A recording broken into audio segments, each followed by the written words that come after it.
I'm Blanche and welcome to a special episode of Feast in the Middle East where I'm going to share with you my original creation called معمول cake or كعكة cake or whatever term you use for that delicious shortbread date cookie that's hugely popular in the Levantine countries like Syria, Jordan, Lebanon, Palestine. I made a cake based on that very cookie because my mother, God bless her, she always spent hours making us these cookies. Now first I have 1 stick of softened butter that I cut into chunks just to make it easier. That's very good because the real mamoul you use a lot of butter. Much more. This is 1 stick of butter. This is an improvement. And 1 cup of sugar. I also use less sugar than a lot of cake recipes. So, I know, because you have turbulent sugar. So let's whip this first. You could still do it. Let's amp it up.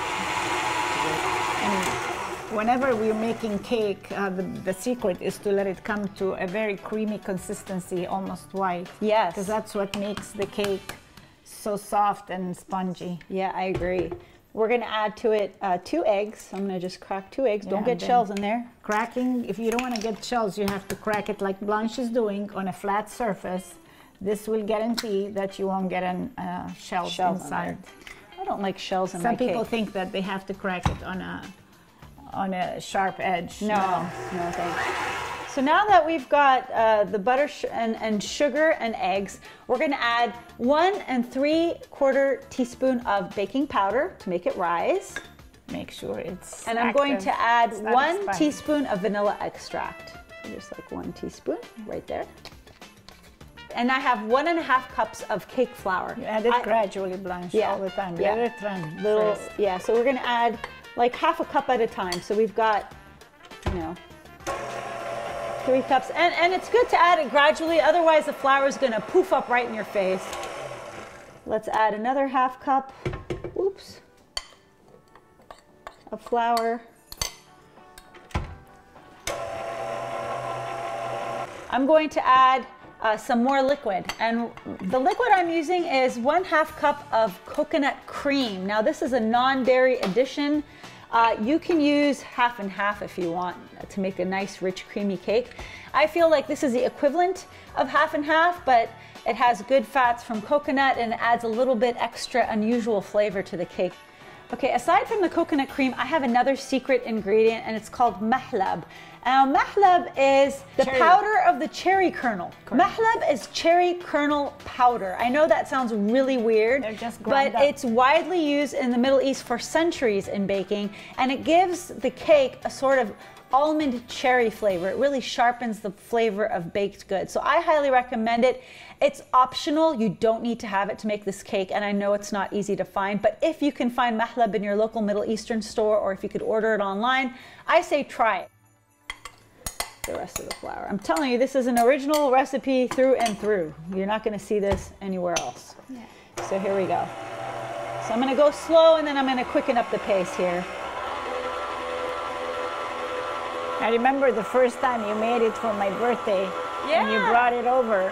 And Grandma is very picky, and I was like, let's see, let's use Grandma as to see if she likes it or not. Then if she likes it, that means it's a hit. Yeah. And sure enough, she liked it. I'm My 93-year-old grandma, she doesn't like many sweets. She's like, بحبش. She's very picky. She always says بحبش, which means I don't like it in Arabic. And this particular cake, she's very honest. She's very honest. She doesn't beat around the bush. And that's what I like about her. So there you go. So to make this cake look like معمول, I thought what kind of frosting would be good? I thought cream cheese frosting would be a nice addition.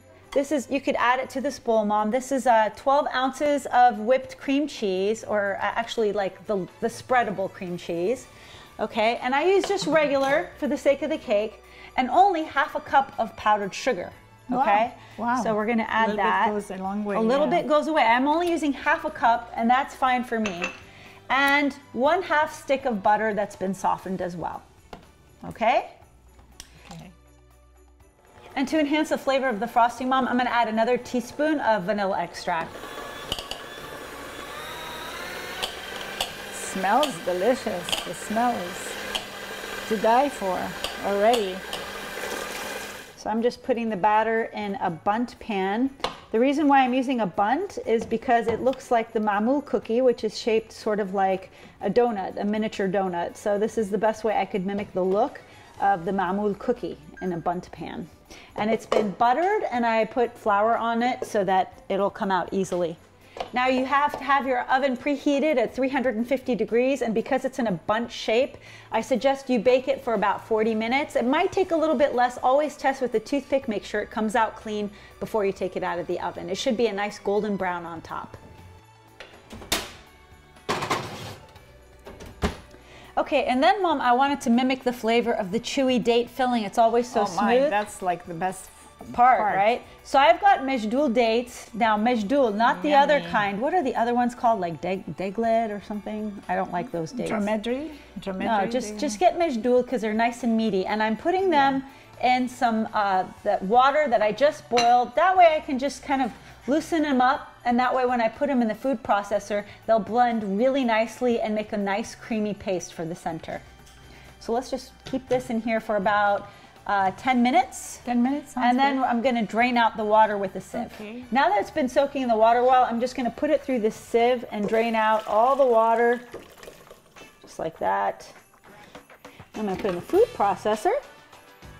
Now, to mimic the flavor of traditional Middle Eastern cookie mamoul, I'm going to add 1/4 teaspoon of nutmeg and a 1/2 teaspoon of cinnamon. And to add another dimension of creaminess, I'm adding 1/4 cup of almond butter. Now, if you have a family that has a nut allergy, you can also substitute sunflower seed butter, although the sunflower seed butter will impart a different flavor altogether. So let's start with a pulse, and I'm just going to keep going until it makes a nice smooth paste. Now, here's the thing. If you have dates that are not very, if they're not creamy enough, you could always add more almond butter until you get that creamy consistency so it's smooth enough to spread over the cake. So we got the cake out of the oven, Mom. We let the cake cool because you don't want to frost a cake while it's still warm. No. So we let it cool off for a couple of hours. Yes. And now what I'm going to do is, using like a bread knife, is cut it lengthwise. Careful with your hand. Yeah, just cut it lengthwise like this. Okay. Okay, so I'm going to lift it up like that. Ta-da! Just like that. And now I'm going to spread the center with this date paste mixture. Okay.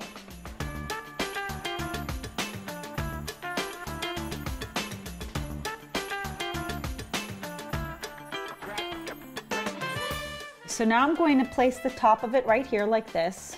I love this cake because it's not too sweet. You could actually have it even for breakfast as a coffee cake, and you could also use it for any kind of tradition or holiday that you like. The filling, which is usually the most decadent part of the cake, the filling, did you notice, had no added sugar? No sugar. The sugar was completely from the date. That's awesome. Yeah, I'm going to surprise Ray because it's Ray's birthday. I'm going to surprise him with this cake. Oh, that's fantastic. This would make a great Christmas wreath too. Worst comes to worst, you could put a rose in the middle. Just like the bundt cake in my big fat Greek wedding. You bought a bundt. Exactly. Just put a rose in the middle and you're good to go. Yeah. Okay, so let's just decorate it with some coconut like that. Okay, if you want to put on the sides, you gotta tilt it. Be careful not to drop it, though. Yeah, otherwise the cake will be smashed. Yeah, but okay. That's the mamoul cake. That looks awesome, Blanche. That's a beautiful cake. You could do it for me anytime on my birthday. I will, I promise, Mom. The only thing left is to eat the cake. So happy birthday, Ray. Yummy. Finally get to meet my husband, my children, my dad, my brother, my daughter. Everyone's here. Okay. Happy birthday to you. Happy birthday, happy birthday, happy birthday to you. Cha-cha-cha. Arabic. Sana helwa ya gamil. Cha-cha-cha. Sana helwa ya gamil. Cha-cha-cha. Sana helwa, sana helwa, sana helwa ya gamil. Cha-cha-cha. Okay, now make a wish. Make a wish. Woo! Whoa, the coconut's flying! I'll give you the biggest piece first. The biggest As you can see, look at the date filling. It's looking beautiful. Here you go, Habibi. There you go. There you go. That's such a treat. From my family to yours, happy holidays. Thanks for joining us here on Feast in the Middle East. For more recipes like this, go to feastinthemiddleeast.com, on Instagram at Blanche Media, and on Facebook at Blanche's Feast in the Middle East. Until next time, happy holidays, Sahtin!